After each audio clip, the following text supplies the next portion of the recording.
Now, talking about that, a very interesting point you made earlier when you were talking during the launch of this new drug that they have for migraine patients. You said very interestingly, there's this mentality of the Malaysian public on people who suffer from migraine, saying that, sakit kepala je, it's not a big thing. So, what is your opinion on that? I think you can't blame the public, okay, simply because number one, people are not aware how severe migraine can be. Okay. Number two, there was no platform where we share about health awareness in Malaysia.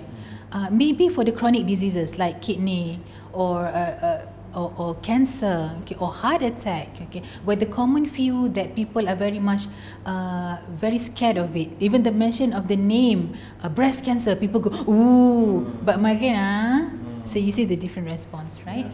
So because of that, I think we can't blame the society or the public to begin with. But having said that, a little empathy will help for people who suffer from migraine like me, especially when it comes to the treatment. Because as much as we say everybody has to give an equal opportunity, equal treatment to everyone, but with you coming in with a different outlook compared to other customer, of course people will feel different in order to give you the same treatment or different treatment. Are you a celebrity? Are you a someone's wife, or are you a public figure that people need to respect more or whatnot? So people get scared or people get shy away. So that's where the challenge is. Especially, I know I do not want to discount the government, being a new government or old government, but at the end of the day, especially at the government sector, I find it very, very challenging.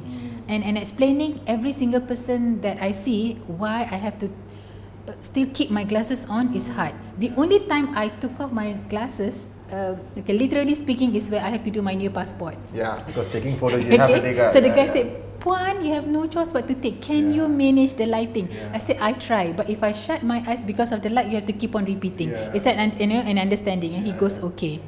So he did it very gently in order to not disturb me with the light. So he understood. So the praise to the immigration department. Now, but how important it is, do you think, that there needs to be a network, or there needs to be more stories about people who suffer from migraines? How important is that to educate the public and to tell the public it's not just a headache, it's something much more severe? It is very important, because I think anyone that we know, you know, or I know, or anyone else, is there anybody who doesn't know anyone who suffers from headache or migraine?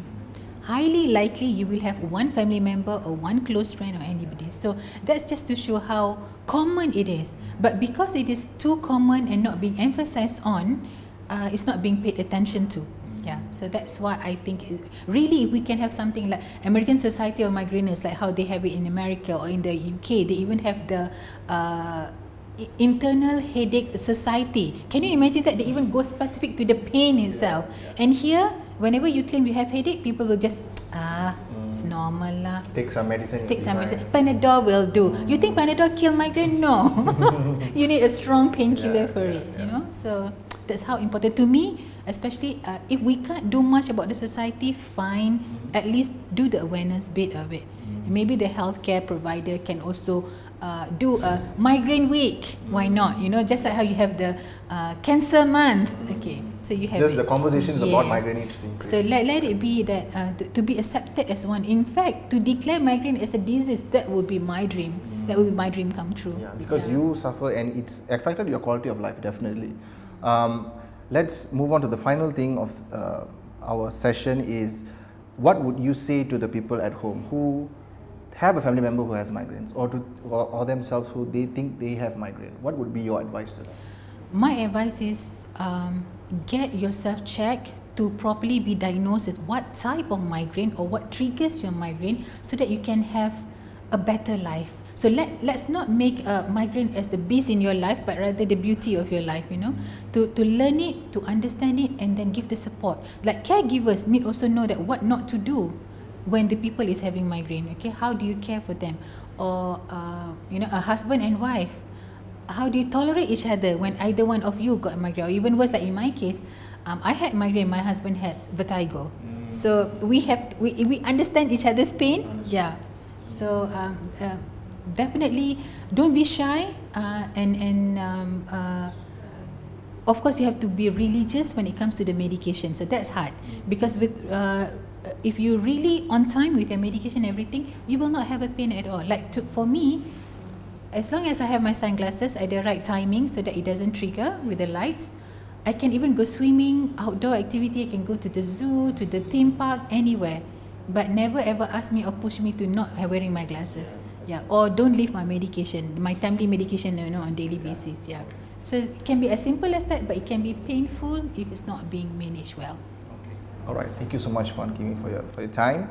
And thank you for watching. This has been Health Matters with me, Dishen Kumar. Today's topic was migraines and how it actually affects you. And we actually heard from Puan Kimi on her own personal story on how she actually manages her migraine issues. We talked to Dr. Shahnaz earlier about the technical aspect of migraines, what happens to your body, and also what type of treatment you need to seek out. So if you're watching this and you've had episodes of migraines or even severe headaches, please see your doctor, and also please research on the types of treatments and just find out what you need to find out online. This has been Health Matters with me, Dishen Kumar. I'll see you in the next episode. Goodbye.